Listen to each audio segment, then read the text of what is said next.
Hola, ¿qué tal? Soy Federico Murrugarra de SwissContact. En una ocasión anterior les había comentado algunas referencias sobre cómo funciona la gestión de destino para lograr la mejora de la competitividad en los territorios. En esta ocasión les voy a comentar cómo es que se hace la gestión de destino, ya en la práctica. Cuáles son sus pasos, qué actores intervienen, etcétera, etcétera. Primero recordemos que es un destino. Para hablarlo en simple y con un enfoque más de desarrollo económico, nosotros entendemos al destino turístico como un espacio en el cual se mueven diferentes flujos de visitantes. Cada tipo de flujo tiene momentos diferentes, temporadas diferentes, intereses diferentes e inclusive tienen recorridos diferentes según sus intereses. Estos flujos de visitantes, al moverse dentro del territorio o dentro del destino, activan un sistema económico, un sistema productivo, la oferta y la demanda. Toman servicios, compran, mueven la economía. Entonces, esta red de actores que se encadenan para prestar estos servicios son los que nos interesan en términos de la dinamización de la economía y de generar los beneficios que esperamos en el destino. Entonces, nos vamos a centrar mucho en cómo mejorar estas redes, cómo hacerlas más competitivas, cómo hacerlas más eficientes, cómo hacerlas más innovadoras, cómo incluir más proveedores en esas redes. Según la Organización Mundial del Turismo, la gestión de destino implica la coordinación entre todos los elementos que conforman un destino turístico. Entonces ahí tenemos dos aspectos que hay que analizar. ¿Cuáles son esos elementos? La coordinación entre todos los elementos que componen un destino. ¿Cuáles son esos elementos? Y eso nos lleva a otra pregunta: ¿cuál es el destino? Porque es dentro del destino que vamos a encontrar los elementos.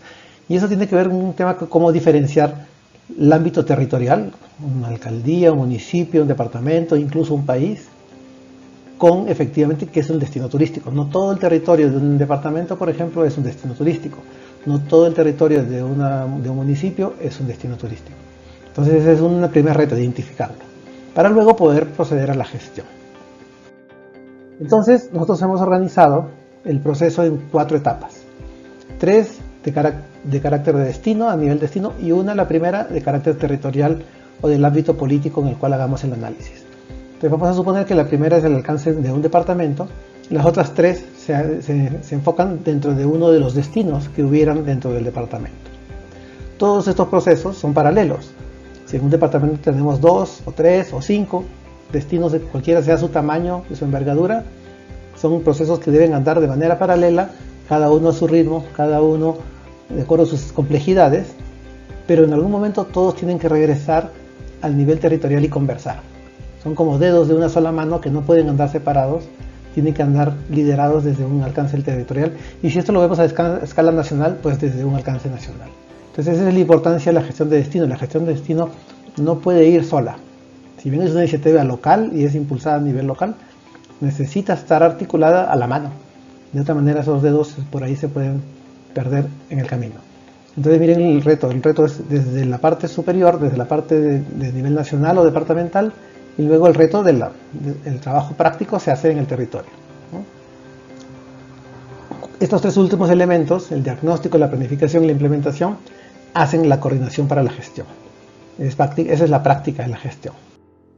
Entonces, la primera etapa es la caracterización del territorio. Es cuando vemos en un determinado territorio, como digo, un departamento, una provincia, un municipio, vamos a identificar qué redes o zonas se desarrolla la actividad turística. ¿Cuáles son esas redes? ¿Cuáles son esas cadenas? No todas están interconectadas, algunas están formando como nodos o como grupos, y esos son los grupos o las zonas que queremos identificar. Vamos a identificar si existe 1, 2, 3, las que fueren, y las vamos a caracterizar.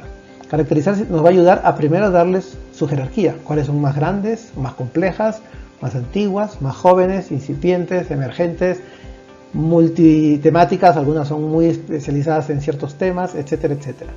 Porque más adelante, en función a eso, nos va a permitir aportarles o ayudarles en generar una gestión. La gestión del destino no es igual para todos los destinos. El destino más complejo requiere una gestión más compleja.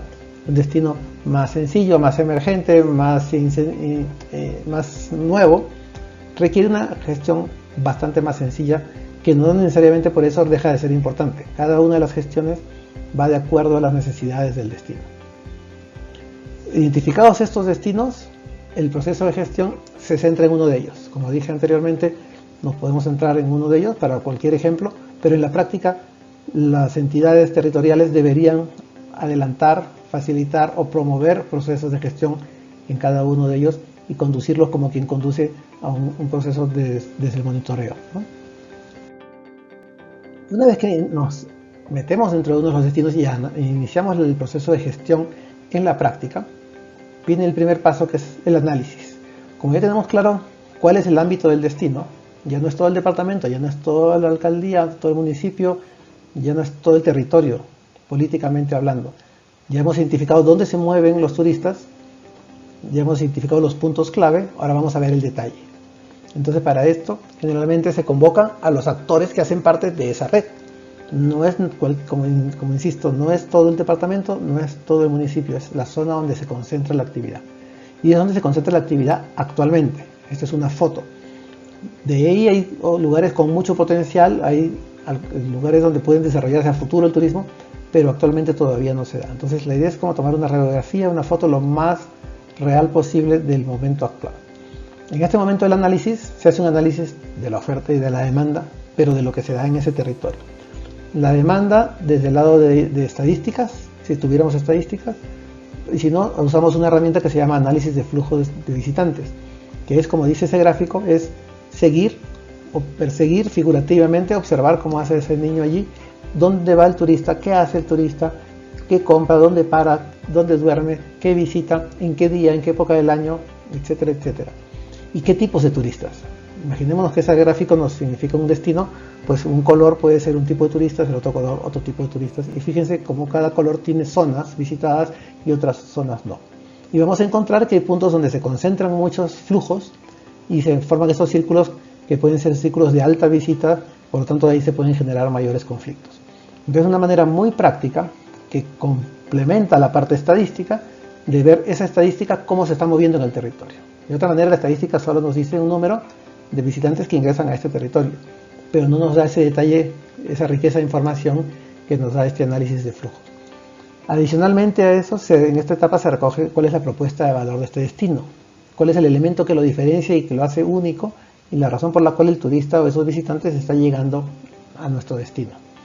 También en parte de este diagnóstico es identificar qué nivel de avance tenemos en términos de sostenibilidad. Acuérdense que estamos promoviendo una gestión de destinos sostenibles y competitivos.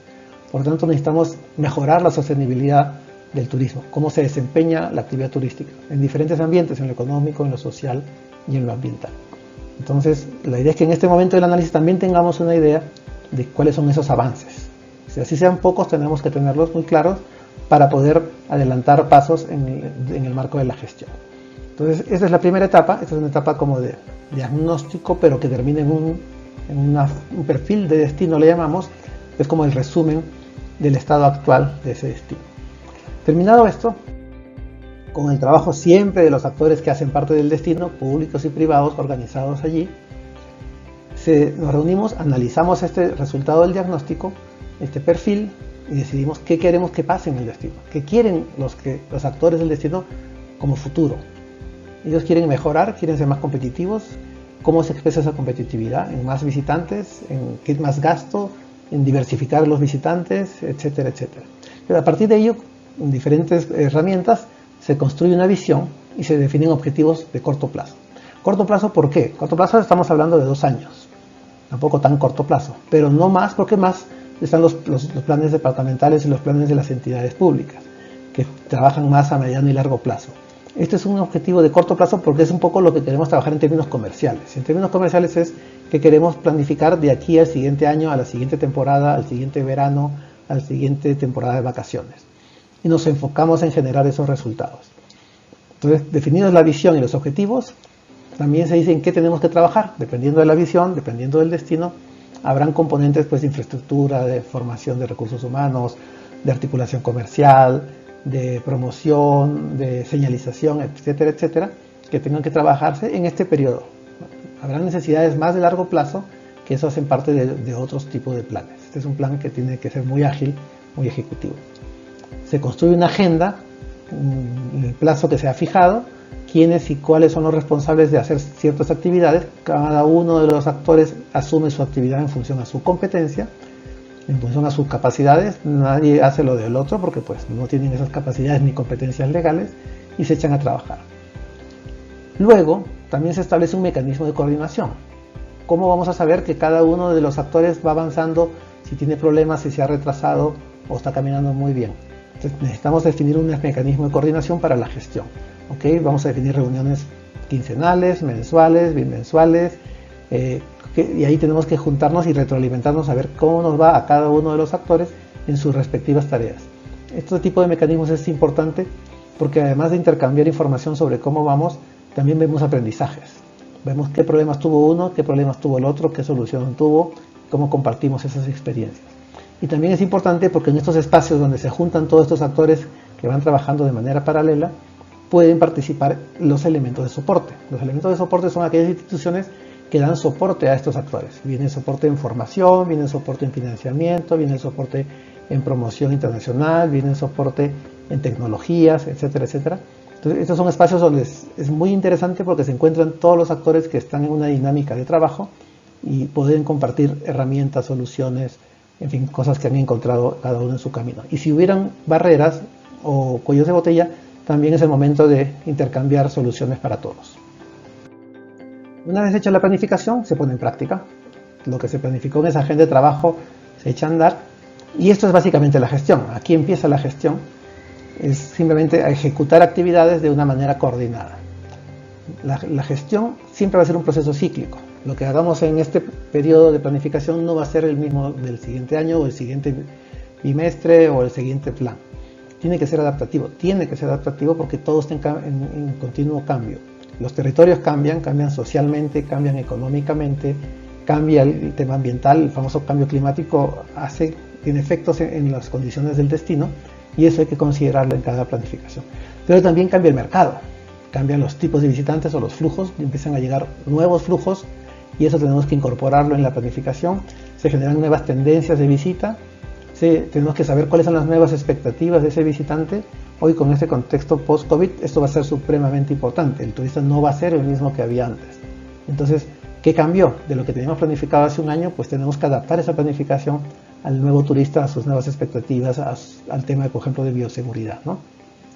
Entonces, esta gestión básicamente se concentra en implementar todo lo que habíamos planificado anteriormente, pero con un proceso de coordinación y retroalimentación. Ya les dije que hay que definir previamente cuál es el mecanismo, dónde nos reunimos, cada cuánto tiempo, quién convoca, qué hacemos y todo el mundo vuelve a su trabajo y nos volvemos a reunir de esa manera cíclica. Este es el elemento clave de la gestión de destinos. La gestión de destinos es todos trabajando, cada uno en su tarea, pero de manera coordinada y retroalimentándose mutuamente. Cuando ya empiecen los procesos de construcción, de infraestructura o de formación, llegará un momento en que llegaremos al proceso de promoción. Y ahí también, nuevamente, no es que una empresa va a hacer promoción, deberíamos salir como destino, como conjunto, como cadena, como experiencia integral que queremos vender al turista. Insisto, hoy día con el tema del COVID, el tema de trabajar en conjunto va a ser muchísimo más importante. Entonces, finalmente todos estos procesos tienen que regresar a la caracterización del nivel territorial. Como dije, este proceso que les acabo de describir muy rápidamente tiene que ser coordinado o retroalimentado a nivel territorial. Y ahí viene un tema que tenemos que construir, porque esa retroalimentación a veces no es muy fluida, no es muy eficiente, a veces son procesos o son entidades que todavía no tienen mucha flexibilidad.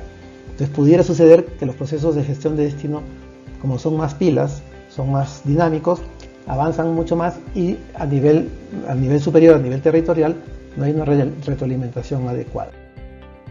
Los roles y los actores. En este tipo de procesos tenemos básicamente tres tipos de actores.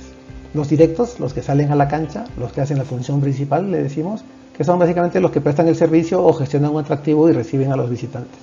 Estos son los actores fundamentales de todo el proceso. Sin embargo, ellos solos no pueden hacer el trabajo. Van a necesitar dos tipos de actores complementarios, que no salen a la cancha, pero que son sumamente importantes. Los de apoyo o soporte, que son todos aquellos que le dan justamente, como dice el nombre, el soporte técnico, el soporte financiero, el soporte tecnológico, el soporte de articulación a los actores que están en la cadena, ¿no? Desde afuera se les da el soporte en alguno de los temas que ellos necesiten.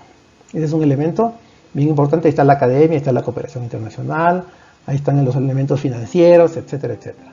Pero hay otro elemento, otro actor, que es el de las reglas. Esta función principal, estos actores que salen a la cancha no juegan en un territorio limpio. Hay unas reglas, el Estado es el que pone las reglas en sus diferentes niveles, las entidades que regulan los territorios son las que ponen las reglas, y ellos al mismo tiempo que ponen las reglas también participan en el monitoreo de lo que está sucediendo dentro de esa cancha. Entonces miren, ya tenemos tres tipos de visitantes. Finalmente, hagamos una comparación porque esto nos va a llevar a algunas dudas seguramente. Este tipo de planificación, este tipo de gestión, ¿cómo conversa con la planificación del territorio? Con los planes departamentales, con los planes municipales, inclusive con los planes nacionales, ¿no? La planificación del territorio la hace la autoridad, quien tiene la autoridad para decidir qué se hace y qué no se hace en esos territorios. Si bien son procesos participativos, la decisión la toma la autoridad. Ellos califican y regulan el uso del suelo, dicen qué se puede hacer, dónde se puede hacer, quiénes son las autoridades que permiten o dan las licencias respectivas para que podamos desarrollar alguna actividad. Esta función, este tema de planificación tiene una mirada de largo plazo, tiene una mirada porque es un nivel de desarrollo de proyectos públicos y esos proyectos públicos toman su tiempo y tienen que andar. En cambio, el proceso de gestión de destino es un proceso paralelo, es un proceso que organiza las actividades sobre el territorio, las actividades económicas, los servicios, ¿no? Permite dinamizarlas con ciertas acciones, ¿para qué? Para generar valor agregado al destino que lo va a hacer más competitivo.